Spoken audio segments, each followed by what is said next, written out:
bila je jedna situacija, početak u Panathinaikosu kad smo počinjali sezonu, prva utakmica bila protiv CSKA u Moskvi. Baš prva kup šampiona, igramo protiv njih. I onda trening veče sat vremena, veče pred utakmicu.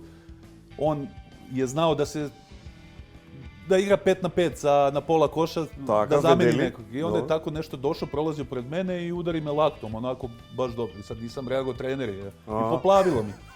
I ja to posle odem i tada kondicioni trening bio Sead Kržalić u Panathinaikosu. Ja kažem, šta mu je... Zašto me malo? Da, udario poplavio. I on to kaže posle Željku, kaže, ma svi su oni... Na P. Da, kaže, kojih J. Ja rekao, meni to kaže, ja sam poludeo. I 2 mjeseca posle toga, situacija slična u Atini, da.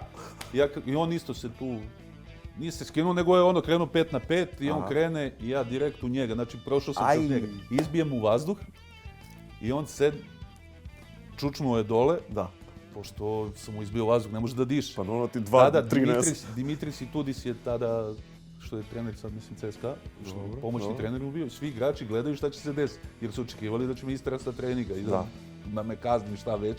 On kaže rukom, nastavite dalje trening. Aha, igraj. Da, a nije mogao da dođe do vazduha. I onda posle 2 minuta, kaže, Rebrača, mogo bi ovako da praviš blokove na utakmici. Ja kažem, Obradović, ovo ti je za Moskvu i za CSKA, sećaš se. Rekao, sljedeći put kad uđeš da igraš, onda ću da prođe, ićete svi treneri u 25. red gore. Željko Rebrača во 1 на 1. Оваа недела на Канал 5 во 18:30 часот.